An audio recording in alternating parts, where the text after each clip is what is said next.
Stay tuned for Wrestling with the Computers, the show that lets you know about technology. So go get your computer, a piece of paper, and a pencil, because we're off to the world of technology, and you're going to want to take notes.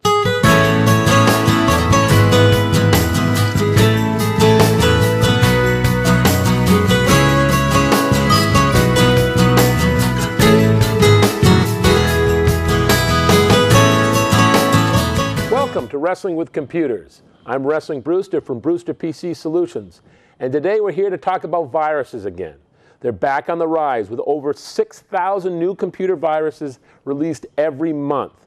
And the number of U.S. households that experience heavy spam is 24 million. The number of households that have had serious virus problems in the past 2 years is 16 million. And the estimated cost to U.S. households for viruses, spyware, and phishing is $4.5 billion every year. It's just amazing how the viruses are getting out of hand, and just one of the things that have been really prevalent is Facebook is getting hacked, and some of the online email like Hotmail is getting hacked. And with its 18 million internet users, Facebook would be the third largest country in the world. So a lot of people are online, and we're using the computers more and more online. And when we do that, we're opening ourselves up. One of the things I tell my clients is that tube that is the internet, if you can get out, they can get in. They can hack in, they can get viruses in there, and they can get your information. So you constantly have to be vigilant. One of the things that you really need is knowledge about the different viruses. The virus is kind of a wide spectrum of different infections that can come into your computer and get into your computer. So you need to know a computer virus, for example, attaches itself to a program or file, enabling it to spread from one computer to another, leaving infections as it travels. Like a human virus, a computer virus can range in severity.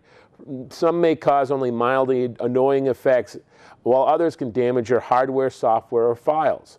Almost all viruses are attached to what's called an executable file, which means it executes a software that goes through your computer. It may exist on your computer, but it actually cannot infect your computer unless you run or open that malicious program. So a virus gets into your program, but until you click on that executable, it won't go through your system. So again, I tell people all the time, you can't really protect yourself from yourself. People say they've got virus protection. How did they get a virus? Well, there's certain things that come into your system that until you click on that, it won't infect it. But if you click on that, even the best antivirus software is still going to have problems because you clicked on it. It said, oh, okay, they clicked on it. I told them not to, but they still clicked on it. So you have to be vigilant. Next on the list is like a worm. A worm is similar to a virus by design and is considered to be a subclass of a virus. Worms spread from computer to computer, but unlike a virus, it has the capability to travel without any human interaction. A worm takes advantage of a file or information transport feature on your system, which allows it to travel unaided. The biggest danger of a worm is its capability to replicate itself in your system. So rather than your computer sending out a single worm, it could send out hundreds or thousands of copies of itself, creating a huge devastating effect. One example would be for a worm to send a copy of itself to everyone listed in your email book. Then the worm replicates itself and sends itself out to everyone listed in that book, and so on and so on. So it can replicate itself throughout an entire, all your contact list. It sends it to them, they click on it, then it's sent to all of their subsequent email addresses. So it can be huge. A Trojan horse, on the other hand, it's basically called a Trojan horse because it's full of trickery, just as the mythological Trojan horse is what it's named after. The Trojan horse at first glance will appear to be useful software, but will actually do damage once installed or run on your computer. Those on the receiving end of the Trojan horse are usually tricked into opening them because they appear to be receiving legitimate software or files from a legitimate source. When a Trojan is activated on your computer, the results can vary. Some Trojans are designed to be more annoying than malicious, like changing your desktop, adding silly active desktop icons. Or they can cause serious damage by deleting files and destroying information in your system. Trojans are also known to create backdoors on your computer that gives malicious users access to your system, possibly allowing confidential or personal information to be compromised. Unlike viruses and worms, Trojans do not reproduce by infecting other files, nor do they self-replicate. Once they get in, they basically are in your system, and they're not like a mailing virus where it replicates itself over and over again. But once it gets into your system, it's into your system. Trojans come in, and again, you have to be vigilant. You have to really look at what you're clicking on. You can click on a button, for example, that comes and says, oh, this is great software that you need to add a function to Word or Excel. And you click on that thing, and it installs, and your system is immediately infected. A rootkit is a type of malicious software that is activated each time your system boots up. Rootkits are difficult to detect because they are activated before your system's operating system has completely booted up. A rootkit often allows the installation of hidden files, processes, and hidden under your user account, and more in the system's operating system. Rootkits are able to intercept data from terminals, networks, connections, and the keyboard. So they can start what's doing called key logging. Every time you click on your keyboard, it logs a different key, and it logs that, takes it up to like a super server. So as you put your bank account and your password in, it will log that and take it up to a separate computer. Malware, it kind of is a huge, malware is a definition of a huge, it takes into effect all different kind of viruses, worms, Trojan horses, and other malicious effects. Malware has caused the rise of the use of protective software types such as antivirus, anti-malware, and spyware. Each of these are commonly used by personal users and corporate networks in order to stop the unauthorized access of other computer users, as well as the automated spread of malicious scripts and software. So malware is kind of a broad spectrum, but malware can come in and look very innocuous and not infect your computer, but malware brings in the virus. Malware comes in, one of the biggest malwares out there right now is this virus control. It comes in and it says you're infected with 3,472 viruses, go here to get rid of them. Well, your antivirus software, your Norton, your McAfee, your AVG would never say that. It would say, we found X number of infections. We took care of these. These you have to do manually or call somebody to take care of. They would never take you to a website and charge you to get rid of your virus. Antiviruses charge you a yearly fee to keep up the DAT, all the new information about every virus that comes out. They would never take you to a site to get rid of or charge you to get rid of those viruses. So what's happening in that, the malware is coming in and it's not a virus, it's just malware, and it's somehow gotten into your system and it's popping up with this little pop-up saying, go here to get rid of this virus. You've got 4,732 viruses. If you had 4,732 viruses, your system would be blocked and it would crash because it wouldn't have the processor speed to keep up with it. So when you start seeing those things, don't click on that, don't go to the website, don't give them any money because that's all they want you to do. If you click on that, what it does is actually download the virus to your system. So again, like I said before, when you have a virus, to get a virus, you really have to click that executable. So when you go to that website, what you're doing is that's when you're clicking your executable and you're getting infected.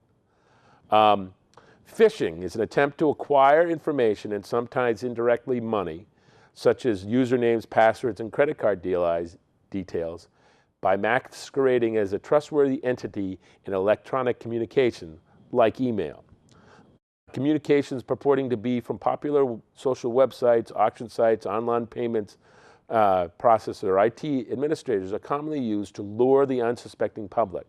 Phishing is basically this email that you'll get from something that looks like either your IT department or a company or your bank.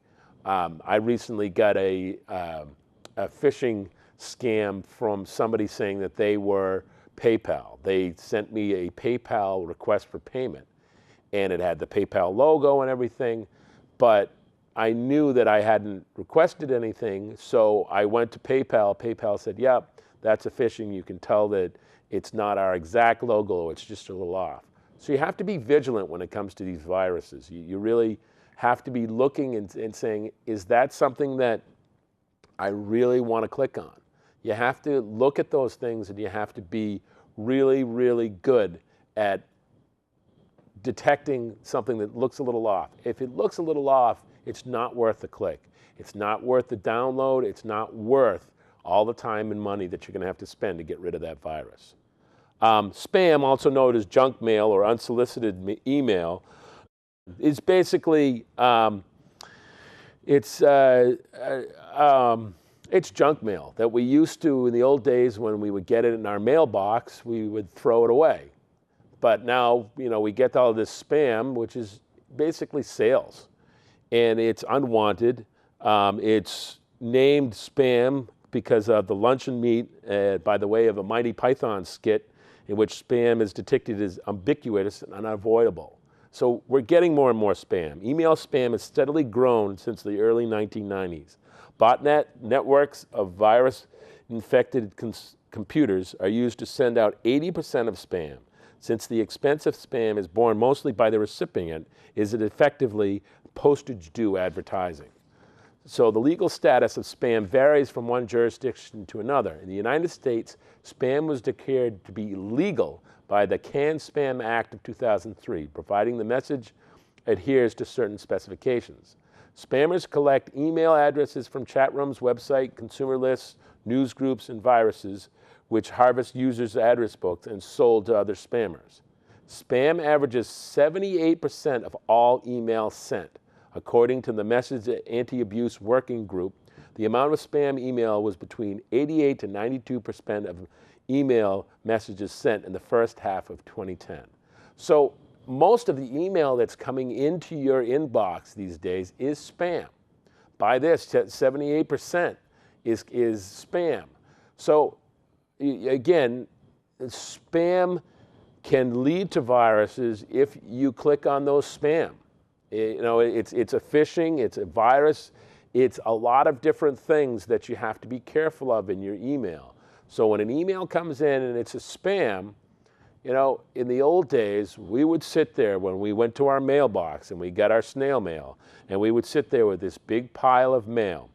And we would sit there and say, well, that's an advertisement. I don't care about it. I throw it away. And this is a bill. I have to pay that. This is a letter from Jane. And we would have this big pile of stuff that we would throw away. We'd literally put it in the trash. What we do now is we're like, well, maybe I'd want to go on some vacation sometime, so I'm going to keep that advertisement from Norwegian Cruise Line. And maybe I'd like to get my windows redone, or maybe I'd like to go to a concert. So we keep all of those things in our inbox. We never throw them away. So all we're doing was we're keeping that spam in our inbox and waiting for, I might want to do that. You click on it, and once you click on that, you've opened spam. Think of it as advertisement, as junk mail. If you think of it as junk mail, throw it away, because it's not worth the click that you click on that, and as soon as you click on it, it can infect your system. It can take information from your system. You want to be a little more vigilant. You want to have some kind of email spam control. Outlook, for example, you can raise the control of spam, which will take everything that is spam and put it in that spam folder. So you have to be vigilant on that, and you have to go in and make sure that nothing that is good is in there and nothing that is bad is still coming in. But you can control that. You want to control what you do with spam in your email. Email is the biggest way that people are getting into your system. So you want to be vigilant on that. So a lot of prevention for viruses. You want to never click on a link or an attachment in an email that you're not positive if it's from a trusted source. You want to make sure if it's someone you've never known before, you want to be very, very, tentative about opening that email, because as soon as you open an email, you're opening up that virus, that junk mail, all that stuff. So as soon as you open it, you could be clicking on an executable as soon as you open it. You want to also make sure that your Outlook, for example, you want to make sure that it is set so that you don't automatically open attachments. There's a setting in Outlook, for example, that says, okay, if I click on an email, don't open any attachments. Just let me see the email and who it's from. You want to make sure that when you're opening emails and there's an attachment, that you want to look at that attachment. If it has some unusual extension like an exe, if it's got two extensions like .txt, .vb, or it's misspelled when it's coming in, you want to make sure that you're very, very cognizant of everything that's coming into your email. You also want to be cognizant of things that are coming from the external sources like USB drives. USB drives that you're borrowing from somebody else can have viruses in them, can have all kinds of bad things in them. When you plug it in, you want to take that extra second. You can right-click on any drive that you drive or CD that you put in your system, and you can scan it with your antivirus. Norton has a great scanner that if you right-click any drive that's connected to your computer, it'll say scan with Norton. And it'll go through and go through that drive, that USB drive, that CD that you put in. If you're not sure where it's coming from, you want to make sure that you know what it is and that it's safe. Anything that you put on your system, whether it's a USB drive